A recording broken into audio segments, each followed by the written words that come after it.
जी अस्सलाम वालेकुम। सब लोग कैसे हैं? ठीक ठाक हैं? डॉक्टर साहब दिल का साइज़ बढ़ गया है, दिल का साइज़ बढ़ गया है, दिल बढ़ गया है, ये अक्सर आप सुनते हैं।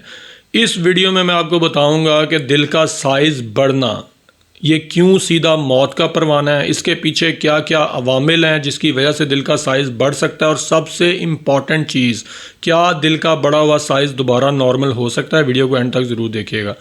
डॉक्टर्स इसको अपनी टर्म में कार्डियोमेगाली कहती हैं, यानी कि दिल का साइज़ बढ़ जाना। दिल एक इम्पॉर्टेंट ऑर्गन है जिसका काम पूरे जिस्म को खून सप्लाई करना है। अब ये दिल का साइज़ बढ़ने का सीधा सीधा मतलब होता है कि दिल का कमज़ोर हो जाना। इसकी वजूहात क्या हैं, सबसे पहले इन पे नज़र डाल लेते हैं। सबसे पहली वजह डायलेटेशन हम कहते हैं कि देखें कि अगर दिल के जो 4 चैम्बर्स हैं, दिल का काम जब ब्लड को पंप करना है, अगर ब्लड वहाँ पे स्टे करना शुरू कर दे तो उससे डायलेटेशन यानी कि उन चैम्बर्स का साइज़ बढ़ना शुरू होता है। अल्टीमेटली दिल का साइज़ बढ़ता है और दिल कमज़ोर हो जाता है। दूसरी वजह है हाइपरट्रॉफी। हाइपरट्रॉफी का क्या मतलब है कि दिल के पंपिंग फंक्शन में जो कलीदी किरदार अदा करते हैं वो हार्ट के मसल्स हैं। हार्ट के मसल्स मोटे होने शुरू हो जाते हैं। इसके पीछे सबसे जो बड़ी रीज़न होती है वो हाई ब्लड प्रेशर होता है, जिसकी वजह से दिल के मसल्स मोटे होते हैं। अल्टीमेटली दिल का साइज़ बढ़ जाता है और दिल कमज़ोर हो जाता है। तीसरी चीज़ ये है कि जिन लोगों को दिल की शिकायत हुई, हार्ट अटैक हुआ, प्रॉपर इलाज ना करवा सके, लेट हो गए और उसमें हार्ट के मसल्स परमानेंट डैमेज हो जाते हैं, जिससे उसकी पंपिंग फोर्स कम हो जाती है और अल्टीमेटली हार्ट का साइज़ बढ़ जाता है। चौथी चीज़ है क्रॉनिक एनीमिया। कहते हैं कि खून की कमी, चाहे वो ख़वातीन में है प्रेगनेंसी के दौरान या बाद में, चाहे मर्दों में, किसी भी वजह से खून की कमी की वजह से अल्टीमेटली इनडायरेक्टली हार्ट के ऊपर इफेक्ट आता है और दिल के साइज़ मुतासिर हो जाता है।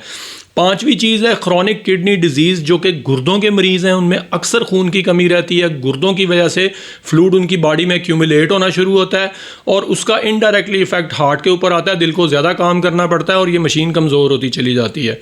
अब इसकी अलामात क्या क्या हैं? सबसे मेन अलामत यह है कि आपको सांस बहुत ज़्यादा चढ़ना शुरू हो जाता है।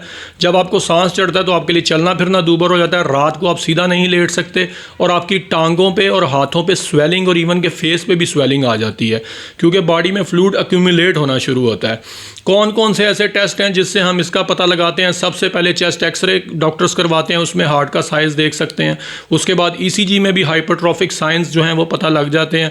लेकिन जो सबसे बेस्ट टेस्ट है वो एकोकार्डियोग्राफी है। एकोकार्डियोग्राफी दिल का अल्ट्रासाउंड, जिसमें दिल के तमाम चैम्बर्स का साइज़ और दिल का एग्जैक्ट पंपिंग फंक्शन का पता लग जाता है।